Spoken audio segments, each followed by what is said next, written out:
Le temps des fêtes arrive à grands pas. Certains d'entre vous ont peut-être commencé leur magasinage des fêtes. Mais savez-vous combien il vous en coûtera cette année pour le temps des fêtes? Je vous propose de faire un budget des fêtes pour éviter de bien mauvaises surprises au mois de janvier. Premièrement, vous devez décider combien vous dépenserez en cadeaux cette année. Prenez une feuille blanche, écrivez le montant global. Ensuite, vous faites une liste de toutes les personnes que vous allez gâter. Une par une, vous écrivez leur nom et quand c'est terminé, vous écrivez à côté de leur nom le montant que vous pensez dépenser pour eux. Vous comptabilisez tous ces montants, ce qui vous donne un montant global. Est-ce que le montant global au bas de la feuille est le même que celui en haut de la feuille? S'il y a des différences, vous devrez réajuster.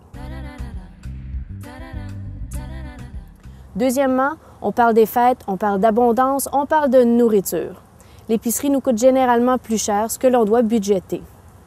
Pour budgéter le montant d'épicerie, vous devez savoir en moyenne ce que vous coûte votre épicerie par semaine.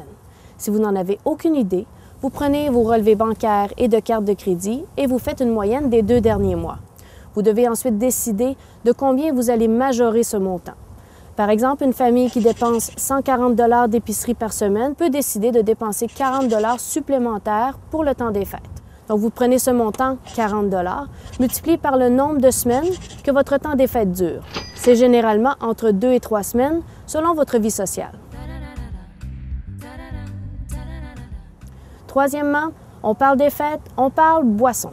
Qu'elles soient alcoolisées ou non, que ce soit une eau pétillante, un jus spécial, une bonne bouteille ou un verre de spiritueux, nous consommons généralement plus. Vous devez donc ajouter ce montant dans votre budget. Finalement, le temps des fêtes, c'est un temps pour donner. On se sent généralement plus généreux. Si vous pensez faire un don, vous devez inclure ce montant dans votre budget. À la toute fin, vous additionnez le montant pour les cadeaux, le montant pour la nourriture, les boissons et les dons et vous avez un montant global. Il reste ensuite à voir si vous êtes capable d'incorporer ce montant total à votre budget. Si vous n'en êtes pas capable, vous devrez réajuster. Faire un budget des fêtes peut vous éviter de bien mauvaises surprises au mois de janvier. Sur ce, il ne me reste qu'à vous souhaiter de joyeuses fêtes. C'était Caroline Lalande pour Ma famille, mes finances.